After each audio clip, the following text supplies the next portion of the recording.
everybody, and welcome back to the channel. My name is Brianna, and this is For Pause in a Book. I make book and lifestyle related content, so if that's something that you're interested in, make sure that you hit that subscribe button down below. Today is going to be a little bit of a long video because we're going to talk about the books that I read in August, and there were a lot of them.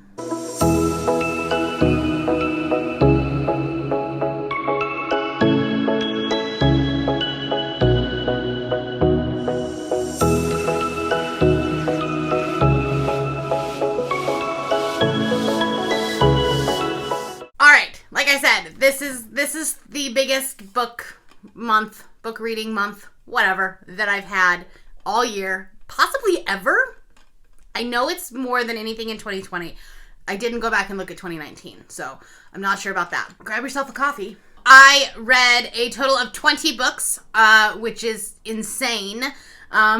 I've read 5,994 pages with an average rating of 3.98, which is still pretty good. Like, I had pretty good books that I was reading. I had so many 5-star reads. While we're talking about star ratings, let's say, so I had one DNF, unfortunately, and then I had 1 2-star, 2 2.5-star, 2 3-star, 1 3.5-star, 6 4-star, 2 4.5-star, and 6 5-star, which is pretty freaking good, if I do say so myself. I listened to 7 books on audio, I read 7 ebooks, and I read 6 books physically. A lot of that is because I did do quite a few graphic novels and some ebooks, caught up on a little bbit of arcs, not a ton, but a few. I read 10 books based at an adult audience, 1 book based at a middle grade audience, 1 at a new adult audience, and 8 books targeted at a YA audience. And as far as genres, I read 1 contemporary, 3 fantasy, 4 graphic novels, 3 historical, which is just weird, although they're historical in the sense that they are Taylor Jenkins Reid. We'll talk about that. Then I read 1 poetry book, 4 romance books, 3 sci-fi, and 1 other, which was like speculative fiction. It wasn't really contemporary, but it wasn't really fantasy, so we put it in the middle. I guess it could be magical realism, but we're calling it speculative. I've never been more excited about the fact that I did a mid-month wrap-up than I am today, because this is going to be a lot. If I talked about it in my mid-month wrap-up, I'm not going to even. I'm going to talk about the name and how many stars I got, but other than that, check out my mid-month wrap-up, and you can see my thoughts there. The problem is there were only like 6 books there, and then in the last 2 weeks I read 14 books. So that's fun. Let's just get started. First off, let's talk about the DNF. I don't know that I'm going to hard DNF it, or if it's something that I'll pick up at a later date. It just wasn't something that I was feeling, and I was in a really good reading mood as far as like reading a ton, and I didn't want this to derail that. So that was Mexican Gothic by Silvia Moreno Garcia. This was a book that I picked up for, I switched it out with my category, so it was on my category's TBR, unfortunately, and I only got like 6 or 7 chapters into it, and I was just so bored. I started reading it physically, and then I was like, okay, I can't do this, so then I was like, okay, I'll get the audio. I actually downloaded it from Audible, used a credit. I don't do that very often, and so I still couldn't get into it. I was driving, I was so bored, I was like, I would rather listen to nothing than this, and so, just not here for it. So unfortunately, I DNF'd this one. Moving on to my 2-star, I did talk about this one in my mid-month wrap-up, and so that was Sleeping Giants by Sylvain Neuvel. Wasn't a fan of it. I think I would be if I had the audiobook, but not reading it physically. All right, I had 2 2.5-star reads. Both of them were graphic novels. The first one was Eros Psyche, and this was really pretty. The art style was very haunting, but it was a fantasy graphic novel about a secret society, a kind of dark academia, but with fantasy, and I just had no idea what the plot was. I had no idea what was going on, and I didn't love it that much. So, unfortunately, it was 2.5 stars. And then the second 2.5-star read was Paper Girls Volume 3. I read Volume 2 and Volume 3 this month, and Volume 3 is my least favorite so far. I felt like it was just so all over the place. And there was so much going on in such a short period of time that I'm just so confused. And I feel like 3 books into a series, I shouldn't be as confused as I am. but I'm not sure about it. I'm not done with the series. I'm not DNFing the series. I will continue on with Volume 4. It's just not something that, like, I'm super excited to get back to after this one. Moving on to my 3-star reads. The first one was The Lightning Thief by Rick Riordan. I read this book for the Civil War boss battle because this was Margaret's favorite book. And, for the sake of our friendship, I'm not going to talk in detail about it because I didn't love the book, but I can totally see why people would love it, especially if you read it as a kid. I didn't, and I don't necessarily... I didn't feel a connection with any of these characters. I do know that the series gets better. A lot of people have said, like, yeah, Percy's annoying, but he gets better. But, oh my god, he was so annoying. I also didn't really love the ADHD rep in this book. I don't think that it was done well. I felt like it was very stereotypical. I know that he wrote this for his son that has ADHD, and so he was trying to do a very specific set. And also, we didn't know as much about ADHD in 2005 or whenever it came out. So I get it. But in 2021, it doesn't necessarily hold up as well, and I didn't love it. I can see the appeal. I can. My second 3-star read was the last book that I read in the month of August, so I kind of finished on a little bit of a disappointment because this was one of my most anticipated reads, and that was Alma Press's Play by Tina Kane. This is a book told in verse, and I think that may have been its downfall because it kind of felt like this slam poetry kind of thing where not necessarily everything it doesn't rhyme, it doesn't necessarily even follow a poetry type. I don't know much about poetry, but you know what I'm talking about, where like it follows like a certain set of syllables or a certain beat to it. And I don't feel like this one did. And so I think this one will be better on audio. And so when it does come out, I will definitely be picking it up again on audio because I think it's going to be good on audio. But reading it physically, I just didn't get into the characters. I felt like it was very spastic. I felt like we were just kind of going everywhere. I did really like the main character. I think she's sweet and adorable. She's a 13-year-old just trying to figure out her, like, way in the world, and her conversations with her grandparents or about her grandparents and how they have shaped her is really touching and really beautiful, but it was just really hard to read physically. So definitely one that I'll pick up on audio after it comes out. Moving on to my 3.5-star read, and that was Paper Girls Volume 2. I think I talked about this one in my mid-month wrap-up. I don't remember it, honestly. It was fine. I thought it was a good continuation of the first book, and I felt like the stakes were really high. This one's probably my favorite of the 3 that I've read so far. But beyond that, I don't really remember much. Moving on to my 4-star reads, and the first one I did talk about in my mid-month wrap-up, and that was Clockwork Angel by Cassandra Clare. I will be moving on to Clockwork Prince this month. All right, and then the rest of the 4-star reads, this one I was in the middle of but hadn't finished at my mid-month wrap-up. The rest of them are later. So the first one is Boyfriend Material by Alexis Hall. I originally gave this one 3 stars. However, upon conversations with other people that did pick it up, I raised the rating a little bit because I was reading a very old copy. I think it was a Libro FM copy that came out the month that it was that the book came out. And so there was a lot of conversation about Harry Potter, like unnecessarily. A lot. And they were scenes that definitely didn't need to be in there, but I didn't see anything on my research, like looking through Twitter or on his website, that he changed any of it. However, when I was talking to somebody who read it now, like the book now, that those scenes were not in there. So I'm giving credit to the author where credit is due and taking a stand. So I'm bumping it up to 4 stars. This book was really cute, and it definitely has a lot of elements that I like in a book. And it was also very queer, which was great. I felt like it was a little too long, and there was some pacing issues to it. It's definitely not a perfect book for me, but I definitely understand why people love it so much. During Sapphic-a-thon, I read This Could Be Enough, That Could Be Enough, That Could Be Enough by Alyssa Cole. This is a sapphic retelling, or not retelling, but it takes place in the world of Hamilton, so it's kind of like fan fiction, but with characters that are outside of who are in the actual play. This was really, really cool. It was really short, but I really enjoyed it. I had a really good time reading it. It was very quick. I read it in one morning.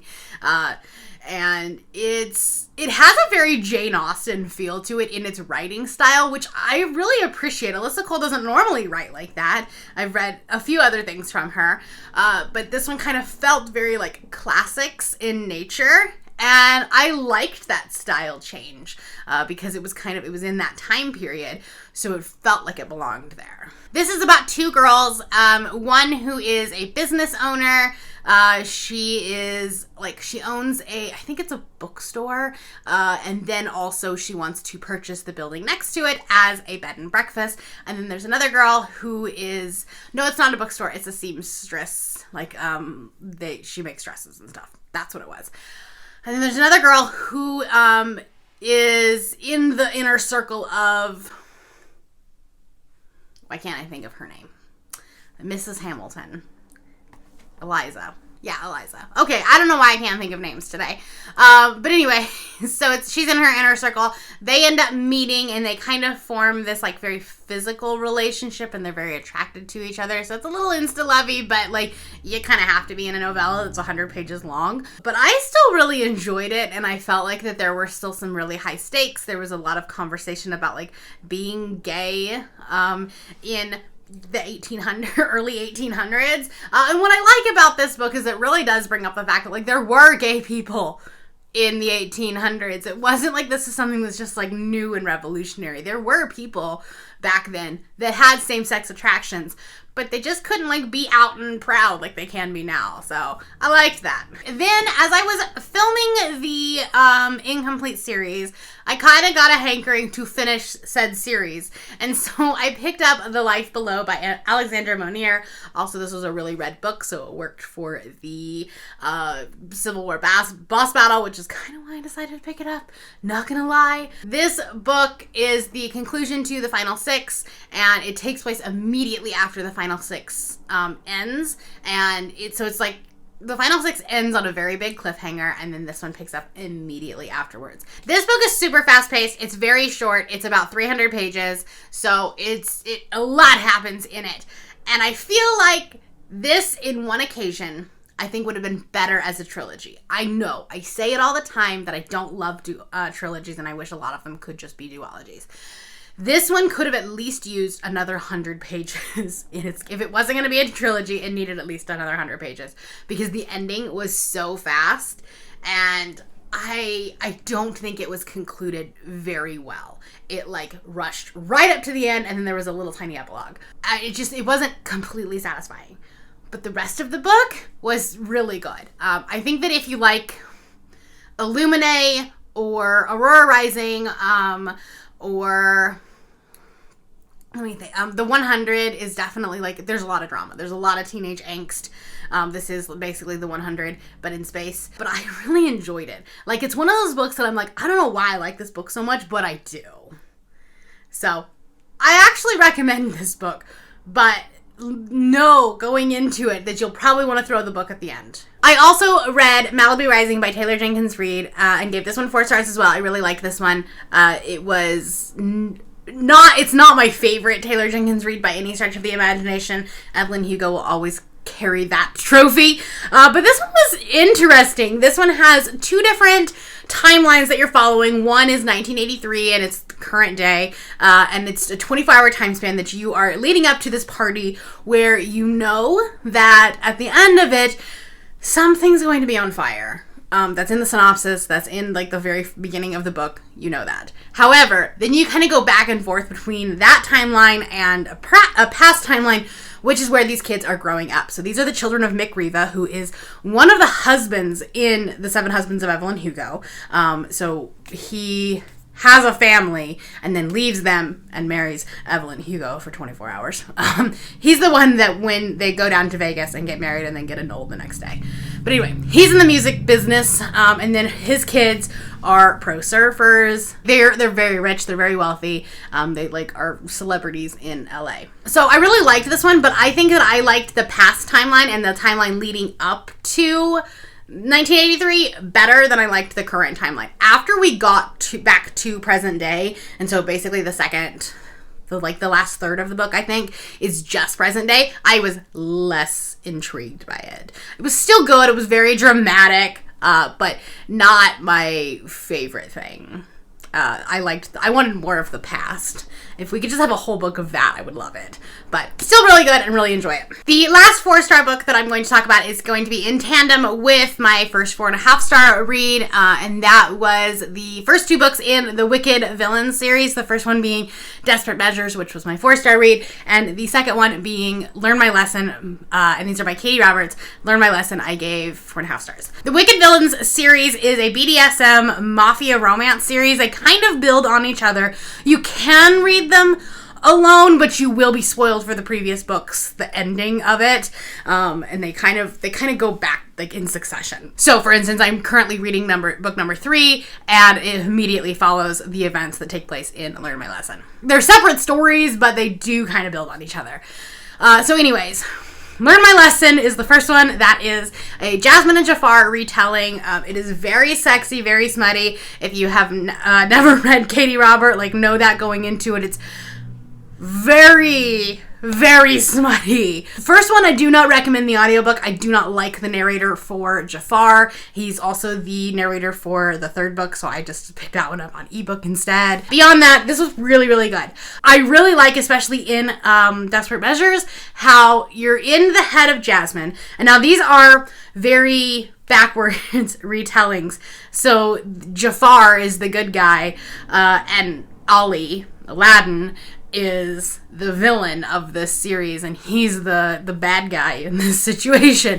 And then you have, in Learn My Lesson, you have Hades and Hercules and Meg, that are all in a wonderful, wonderful bisexual throuple that I love. Jasmine and Jafar specifically, I loved the feminist aspect to it. It starts out where she's being sold to Ali, doesn't like that, so Jafar kind of rescues her, but he does this in turn. He's like, but I want you to be mine, so you'll be my submissive instead. So she doesn't really love that, but it's a better alternative. And then you kind of go throughout, you kind of go through the stages with Jasmine in the time of, she says, no, I don't like this. And so then, you feel wrong, it doesn't feel good. You're like, I don't love any of this. And then as you move along the stages, and as she kind of, he grows on her, essentially, you start to also feel the same things. You're like, okay, I can get on board with this. And the ending. Oh, the ending is so good. I mean, it saved this book. Not that it needed to be saved, but the ending saved this book. And then Learn My Lesson, I gave 4.5 stars, so we'll just move on to my 4.5-star reads for that. And this one I think I liked more just because it was a throuple, and it was great. And Meg is a switch, so you also had some feminine dominating. I'm gonna get demonetized. It's cool. I don't know how to talk about these books. They're good. You should read them. They're all on Hoopla if your library supports it. My other 4.5-star read was also real smutty. It was during Sapphic-a-thon, and it was Sunstone Volume 4. This is a Sapphic BDSM graphic novel. It's the 4th in the series. This one I really, really enjoy because it really talks about consent, and it's very educational because one of the main characters, who is the sub, is new to the whole scene, and so they're explaining it to the character, but as that happens, you're also getting kind of that education. So really enjoy that. Okay, let's move on to my 5-star reads that are less graphic, I guess. The first 3 I did talk about in my mid-month wrap-up, so that was The Witch Doesn't Burn in This One by Amanda Lovelace. This was a reread for me. The Midnight Library by Matt Haig, also a reread for me. This was the group book for the Avengers Initiative Reading Challenge for the month of August. And then also Crooked Kingdom by Leigh Bardugo. This is the second book in the Six of Crows duology, and this was the first book that I finished in the month of August, I think. So, it's been a bit. And then the last 3 I have not talked about. Well, this month anyway. The first one is The Seven Husbands of Evelyn Hugo by Taylor Jenkins Reid. I did do a reread of this after reading Malibu Rising because I kind of just wanted to stay in that world. And I loved it. I read this in one weekend, and it was beautiful, and it was just coming back home. And it was a great way to put a bow on the end of my reading month and I really, really enjoyed this book. I've had already tabbed it, but I did add a couple more tabs to it. So yeah, this is the second time that I've read this year. 5th time overall. Love this book. It will forever be my favorite book of all time. Okay, and then also, I didn't finish this during Sapphic-a-thon, but I did start it, and that was The Last True Poets of the Sea by Julia Drake. And this is a YA contemporary with some fantasy elements in it.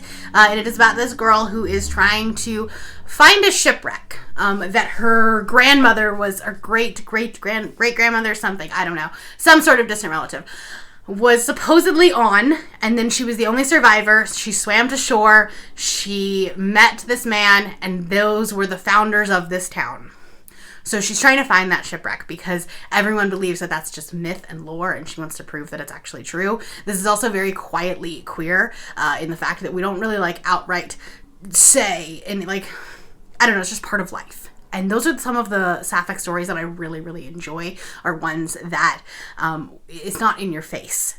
And a lot of YA can be in your face, and I appreciate the need for those, and I understand the role that they play, but as someone who's a little bit older, I enjoy the books that are a little bit quieter in their queerness. Not like, that sounds bad, and I'm not trying to say that. I just like how this is just like an everyday part of her thing. She is probably pansexual. It's just who she is. It's nothing to like shout about. It's just like, yeah, I mostly dated boys when I was in New York, but now I'm really attracted to you, who is a female. I don't know. I really liked that part of it, and I loved this book, and the relationship between her and her brother was also really, really good, and I highly recommend this book. And then finally, what is probably my favorite book of the year so far, and that is The Cost of Knowing by Brittany Morris. This is the same person who wrote Slay, which I read last year and then also earlier this year, and this was so good. This is about a boy who, anything he touches, he can see that item's future or that person's future. So if he touches an ice cream scoop, he can see the future of that ice cream scoop, essentially. And then somehow he touches something that basically shows him that his brother is going to die. Then it's like that story of trying to reconnect with his brother, trying to save. He knows that in the past he's never been able to change the future, but he still tries because he doesn't want his brother to die, and then he's trying to like make his last moments memorable if he can't change it. This was such a good book about siblings and sibling love and brotherly love, but also being Black in America and the racist undertones that they have to deal with on a daily basis, the microaggressions, the unconscious racism that their neighbors have, and it was so good. This book is so good. This is kind of speculative, kind of contemporary. This was my other book in my stats, and this is a book that I highly recommend. I'm going to put this down because my lighting is a little bit off now. I will recommend this book to everybody. Be in a good headspace. It obviously does deal with some very dark elements, but it was an amazing book, and I loved it. Those are all the books that I read in the month of August. Let's see if September can be the same type month. I don't know that it will, but we'll see. It's already the 5th, I think, and I haven't finished the book yet, but I should finish at least one today, if not 2. So we'll see. Let me know down below what your favorite book of the month of August was. And if you are new here and you have not yet subscribed, there's a little red button that you can do so down below the video, and all of the other links to my social media will be in the description below if you would like to be my friend on any other platform. Thank you all for watching, and I will see you next time. Bye.